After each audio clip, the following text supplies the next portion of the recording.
अभी हाल ही में Indian community of doctors में एक शॉक वेव गया जब 45 इयर्स के रोहतक से एक बहुत ही यंग और डायनामिक कार्डियोलॉजिस्ट जो कि अभी कार्डियक प्रोसीजर सर्जरी करके घर में आए और घर में उनको अचानक से चेस्ट डिस्कम्फर्ट हुआ और वहीं पे कोलैप्स हो गए और बहुत कोशिशों के बाद भी उनको बचाया नहीं जा सका। जिनको कोई पहले सिम्टम्स नहीं थे या कोई को एक्सिस्टिंग हार्ट डिजीजेस कुछ नहीं थे, हॉस्पिटल से घर पे गए और वो अचानक से कोलैप्स कर गए। डॉक्टर्स फेटर्निटी में बहुत डिस्कशंस हो रही हैं इस बारे में। डिजीजेस जो सडन कार्डियक डेथ में होते हैं उसके लिए अब रेट्रोस्पेक्टिवली हम ये सोचते हैं कि क्या कर सकें कि ऐसी जो घटनाएं हैं, ऐसे जो इंसिडेंसेस हैं उनको मिनिमाइज किया जा सके। जब डॉक्टर्स ही इतना अफेक्टेड हो रहे हैं तो जनरल पब्लिक भी डेफिनेटली अफेक्टेड होगी। सबसे पहले अपनी डाइट एक्सरसाइज, तो ये तो गिवन है ही कि डाइट एक्सरसाइज जो है वो उसको प्रायोरिटी पे रखना ही है। दूसरा चीज है क्रोनिक स्ट्रेस। अब आप देखते हैं कि कार्डियोलॉजिस्ट की लाइफ में कितना क्रोनिक स्ट्रेस है। वो हमेशा पेशेंट्स उनके पास हार्ट अटैक्स के आते रहते हैं और वो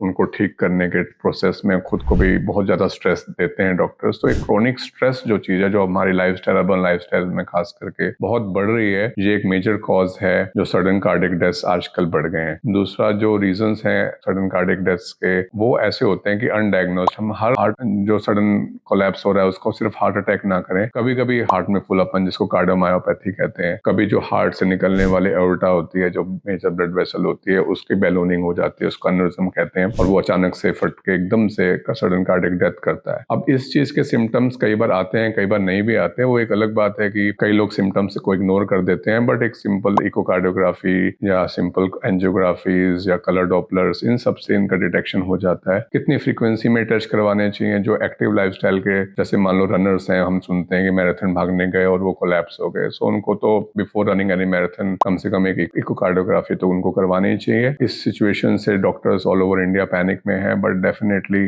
प्रिवेंशन के लिए जो नेसेसरी स्टेप्स हैं और जो गाइडलाइंस हैं उनको और स्ट्रिक्ट करना ही होगा।